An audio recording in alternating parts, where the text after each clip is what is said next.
السلام عليكم ورحمة الله وبركاته، متابعين قناة سر الأرض. كنا ندعو ونقول اللهم احفظ السعودية والدول العربية من الزلازل والفتن والأوبئة والأمراض. الكل يكتب آمين في التعليقات. أصدرت وزارة الداخلية بيانا بشأن تنفيذ حكم القتل حدا بأحد الجناه في منطقة المدينة المنورة. أقدم مسعود محمد مسعود كيني الجنسية على قتل صوفيا محمد إبانة كينية الجنسية باستدراجها لمكان خارج العمران وخنقها بحبل والتمثيل بجثمانها بسكب البنزين عليها وإشعال النار فيها.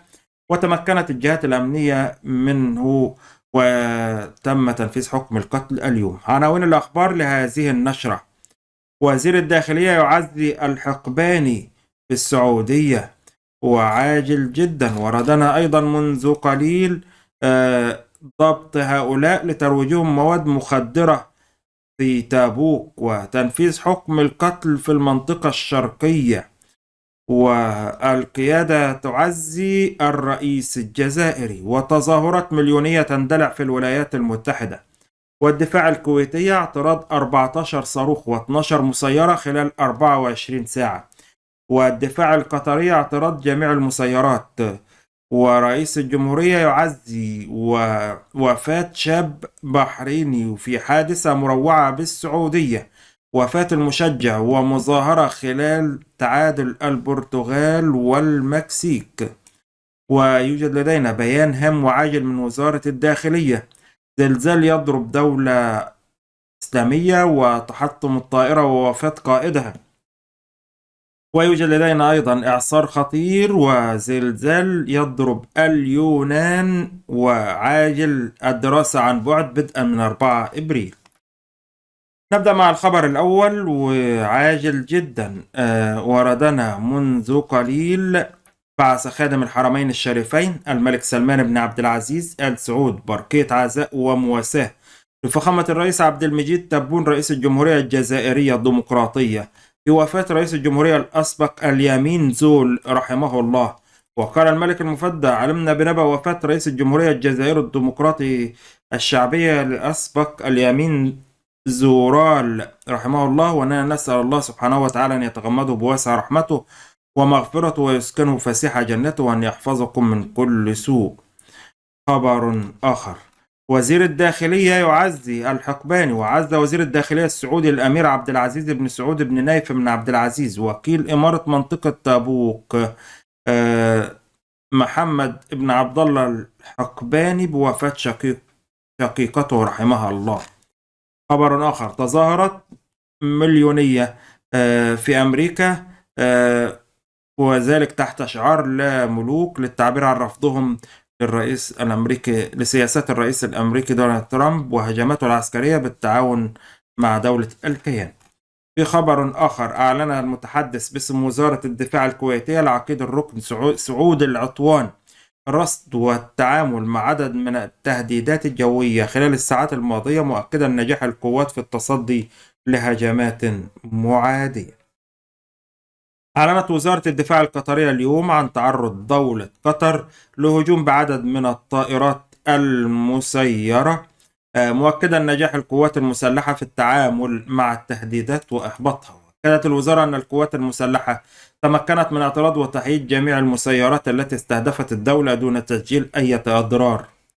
خبر آخر: أفادت مصادر بأن السلطات اللبنانية أبلغت السفير الإيراني في بيروت بأنه غير مرغوب فيه وطالبته بمغادرة البلاد خلال مهلة محددة في ظل تصاعد التوترات. وذكرت المصادر أن السفير الإيراني لم يمتثل لطلب المغادرة في البداية قبل أن تتصاعد التطورات المتعلقة، حيث أظهر مقطع فيديو أفراد من السلطات اللبنانية وهم يجروه ويجبروه على المغادرة. وكانت أعلنت وزارة الخارجية في وقت سابق سحب الموافقة على اعتماد السفير الإيراني المعين حديثا ومنح مهلة مغادرة الأراضي اللبنانية. وننتقل إلى خبر آخر: بعث رئيس الجمهورية فخامة الرئيس حسن شيخ محمود اليوم برقية تعزية ومواساة لرئيس الجمهورية الجزائرية فخامة الرئيس عبد المجيد تبون، وذلك وإثر وفاة الرئيس الأسبق اليمين زورال. خبر آخر: أصدرت وزارة الداخلية السعودية بيانا بشأن تنفيذ حكم القتل قصاصا بأحد الجناه في منطقة جازان، حيث أقدم كل من محمد جيلان أحمد مقبول يمن الجنسية على قتل يحيى أحمد زين زبير يمن الجنسية، وذلك بطعنه بعد حد عدة طعنات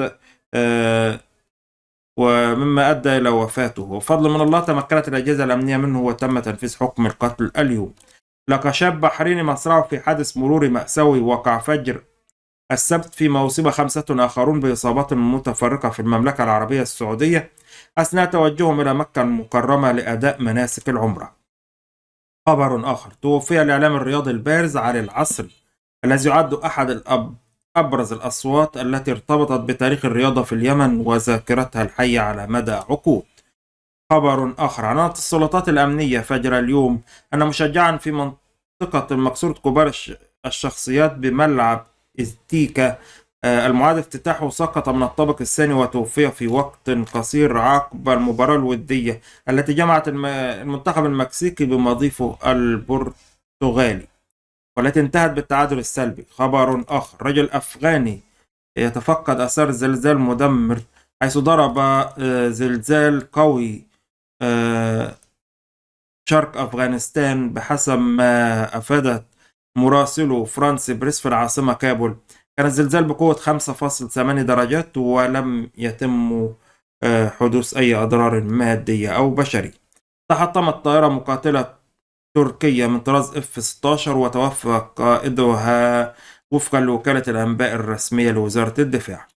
خبر آخر: لقى 3 أشخاص مصرعهم وأصيب 23 في حريق شابة في مبنى في تايوان بمقاطعة شانشي في شمال شرق الصين الليلة الماضية. خبر آخر: قالت هبة تميم مراسلة قناة الإخبارية القاهرة الإخبارية أن بيانا صدر عن الحرس الثوري الإيراني أعلن تبنيه استهداف قاعدة فيكتوري الواقعة في محيط مطار بغداد الدولي.